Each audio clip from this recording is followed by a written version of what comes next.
सच्चे सद्गुरु अपने शिष्य को एक सच्ची सीख दे रहे हैं कि जगत में सर्वाधिक पाप को काटने और आध्यात्मिक तौर पर ऊंचा उठाने वाला कोई साधन है तो वह है ब्रह्मज्ञानी महापुरुषों की डांट मार व उनके मर्मभेदी शब्द। शिष्य के विशेष पापों की सफाई के लिए अथवा सद्गुरु द्वारा उन्हें ऊंचा उठाने के लिए दी जाने वाली डांट मार के पीछे शिष्य की गलती निमित्त मात्र होती है। मुख्य कारण तो सर्वत्र व्याप्त गुरु तत्व द्वारा बनाया गया एक माहौल होता है। जब भी किसी ब्रह्मनिष्ठ सद्गुरु द्वारा किसी शिष्य को दी जाने वाली डांट मार अथवा मर्मभेदी शब्दों से शिष्य को मृत्यु तुल्य कष्ट हो और सद्गुरु का सानिध्य छोड़कर घर भाग जाने के लिए विचार आए तो उसे भागना नहीं चाहिए, लेकिन समझना चाहिए कि इस मनस्पात स्थाप के से अपने कई जन्मों के पाप भस्म हो रहे हैं।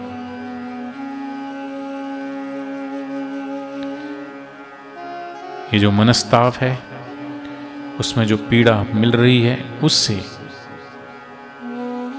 अपने कई जन्मों के पाप जलकर भस्मीभूत हो रहे हैं। सच्चे सद्गुरु तो तुम्हारे स्वरचित स्वप्नों की धज्जियां उड़ा देंगे, सपनों को तोड़ेंगे, अपने मर्मभेदी शब्दों से तुम्हारे अंतःकरण को झकझोर देंगे। वज्र की तरह वे गिरेंगे तुम्हारे ऊपर। तुमको नया रूप देना है, नई मूर्ति बनाना है, नया जन्म देना है ना। वे तरह तरह की चोट पहुंचाएंगे, तुम्हें तरह तरह से काटेंगे, तभी तो पूजनीय मूर्ति बनोगे, अन्यथा निरे पत्थर रह जाओगे। तुम पत्थर न रह जाओ, इसलिए तो तुम्हारे अहंकार को तोड़ना है, भ्रांतियों के जाल को काटना है। तुम्हें नए जन्म के लिए 9 माह का गर्भाभास और प्रसव पीड़ा तो सहनी पड़ेगी ना। बीज से वृक्ष बनने के लिए बीज के पिछले रूप का तो सड़ना गलना पड़ेगा ना। शिष्य के लिए सद्गुरु की कृपापूर्ण क्रिया एवं शल्य क्रिया दोनों एक समान है। सद्गुरु के चरणों में रहना है तो एक बात मत भूलना, चोट लगेगी, छाती फट जाएगी, गुरु के शब्द बाणों से खून भी बहेगा, घाव भी होंगे, पीड़ा भी होगी। उस पीड़ा से लाखों जन्मों की पीड़ा मिटेगी। पीड़ोद्भवः सिद्धया, सिद्धियां पीड़ा से ही प्राप्त होती है। जो हमारे आत्माओं के आत्मा है, जो सब कुछ है, उन्हीं के प्रति रूप सिद्धि मिलेगी।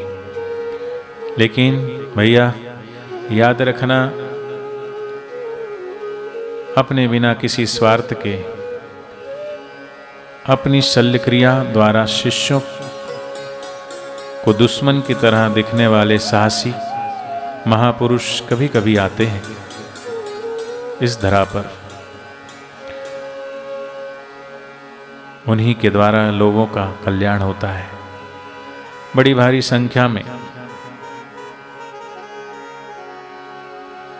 कई जन्मों से संचित पुण्य का उदय होने पर भाग्य से अगर इतने करुणावान महापुरुष मिल जाए तो हे मित्र, प्राण जाए पर भागना मत। इसलिए कबीरदास जी कहते हैं, शीश दिए सदगुरु मिले तो भी सस्ता जान।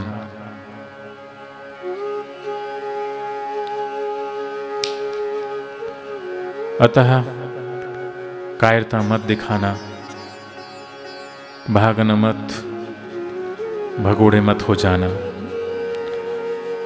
अन्यथा तो क्या होगा कि पुनः पुनः आना पड़ेगा। पूछोगे कहाँ, तो जवाब है यहीं, इसी धरा पर घोड़ा, गधा, कुत्ता, वृक्षादि बनकर, पता नहीं क्या क्या बनकर आना पड़ेगा। अब तुम्हें निर्णय कर लो। बहुत से साधकों को सद्गुरु के सानिध्य में रहना तब तक अच्छा लगता है जब तक वे प्रेम देते हैं, परंतु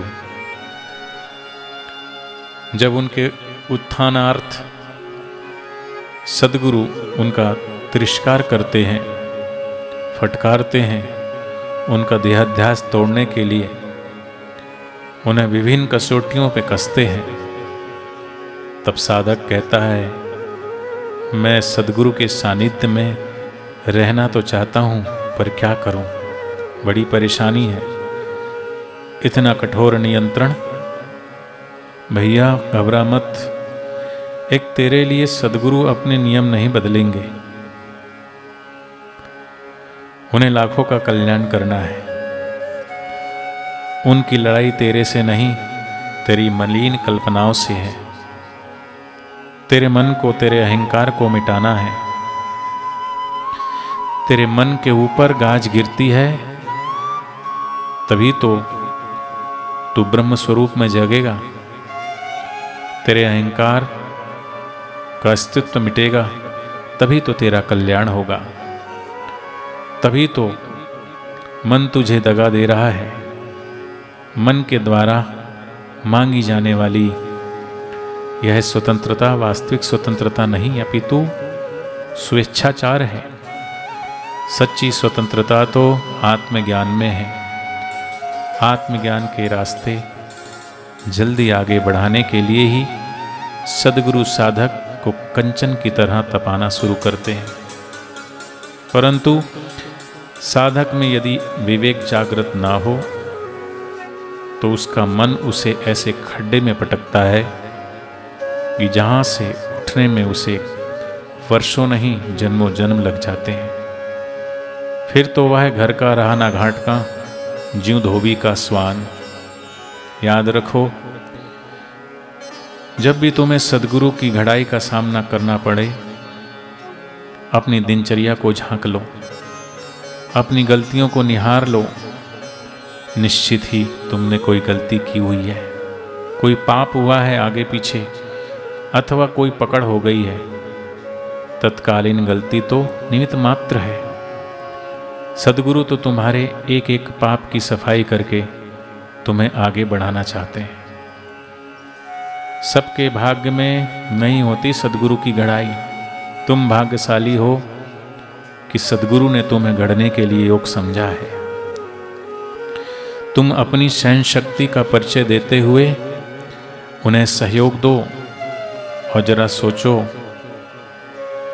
कि तुमसे उन्हें कुछ पाना नहीं, उनका किसी भी प्रकार का स्वार्थ नहीं, केवल एवं केवल तुम्हारे कल्याण के लिए ही अपना ब्रह्म स्वभाव छोड़कर ऐसा क्रोधपूर्ण विवश रूप धारण करते हैं। अरे रोले, एकांत में बैठकर रोले भैया। इतना जानकर भी सद्गुरु के प्रति अंतःकरण में द्वेष उत्पन्न हो रहा है तो फट क्यों नहीं जाती तेरी छाती। वैसे ऑपरेशन के समय सद्गुरु इतनी माया फैलाकर रखते हैं कि गहराई में उत्पन्न विचारों का पोषण करने के लिए शिष्य की औकात ही नहीं, क्योंकि अंतर हाथ सहाय दे बाहर मारे चोट। फिर भी चित्त का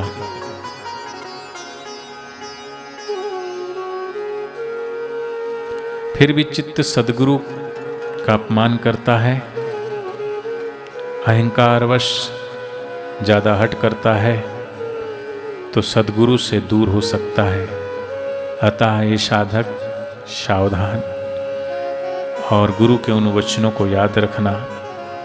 दुर्जन की करुणा बुरी, भलो साईं को त्रास, सूरज जब गर्मी करे तब वर्षण की आस। इसलिए हम अपने गुरु की डांट को भी पचा लें। पूज्य बापू जी बताते हैं सत्संग में कि एक राजा और उसका एक मंत्री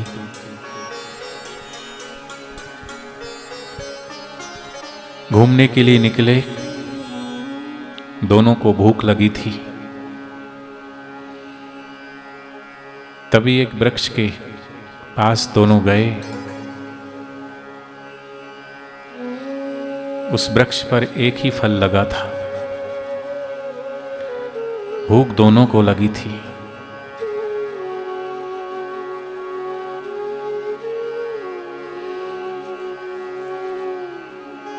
मंत्री ने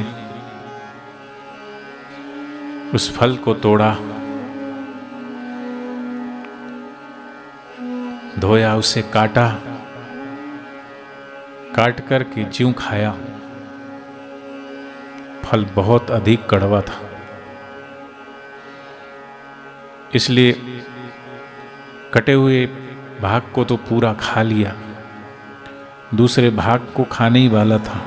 तभी राजा ने डांटते हुए कहा, स्वार्थी, पूरे का पूरा फल तू खा रहा है।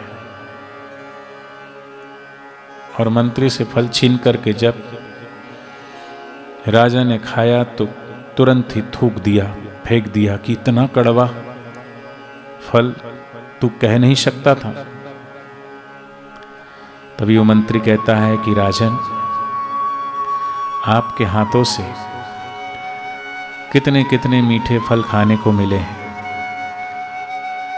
आज अगर ये कड़वा फल आ गया तो मैं कड़वा फल आपको क्यों खिलाऊं? ऐसे ही वो सद्गुरु जो सिर्फ और सिर्फ अपनी करुणा और कृपा करके सिर्फ और सिर्फ हमारा कल्याण चाहते हैं, हित चाहते हैं, जिनकी करुणामयी नजर हम पर है, प्रेम भरी दृष्टि हम पर है, ऐसे सद्गुरु जिनकी नूरानी नजर हमारे हृदय को पुलकित करती है, आनंदित करती है, जो प्रेम के सागर है, करुणा की मूर्ति है, ऐसे सद्गुरु कई बार बाहर से कठोर दिखते हैं, वास्तव में वो भीतर से इतने कोमल हैं जैसे नारियल की तरह, भीतर जैसे मक्खन ही मक्खन है, बाहर से कठोर दिखते हैं। और कई बार शिष्य की गलतियों को निकालने के लिए गुरु थोड़ा कठोर व्यवहार करते हैं, लेकिन शिष्य को ये सोचना चाहिए कि मेरे सद्गुरु मुझे कितना प्रेम देते हैं, मेरे सद्गुरु की मुझ पर कितनी रहमत, कितनी करुणा है। करोड़ों करोड़ों शिष्यों के होते हुए सद्गुरु मुझे डांट रहे हैं, मुझे समझा रहे हैं। ये मेरा धनभाग्य है, ये मेरा सौभाग्य है कि करोड़ों करोड़ों साधकों में शिष्यों ने, सद्गुरु ने मुझे चुना, मेरी खोट को निकालने के लिए उनकी करुणा और कृपा भरी ओट में अपने को लिया, मुझे ले लिया। और कहते हैं कि सद्गुरु जिसे स्वीकार कर लेते हैं, निसंकोच कहीं भी किसी भी जगह किसी भी तरीके से उस शिष्य को लाखों लोगों के बीच में भी डांट लगा सकते हैं, उठ बैठ करा सकते हैं, मार सकते हैं, डांट सकते हैं, और उनका पूर्ण अधिकार भी है।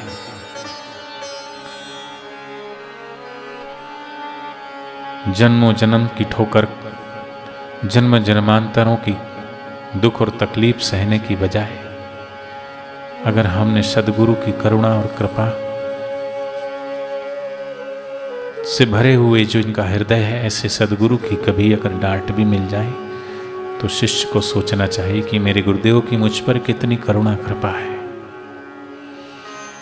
कि मेरे गुरुदेव मुझे और ऊंचा देखना चाहते हैं, मुझे और ऊंचा उठाना चाहते हैं, मेरी खोट को निकालना चाहते हैं। मैं धनभागी हूँ। और ऐसे सद्गुरु की करुणा कृपा को याद करते करते शिष्य को सद्गुरु के चरणों से लिपट करके रोना चाहिए कि हे मेरे तारणहार, है मेरे सद्गुरु, आपकी मुझ पर बड़ी कृपा है, बड़ी रहमत है, बड़ी दया है। और इसलिए शिष्य कहता है, वही मैं करूं जो तुम चाहते हो।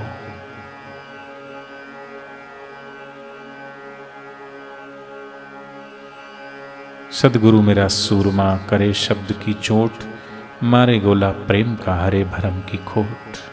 हरि ओम तत्सत।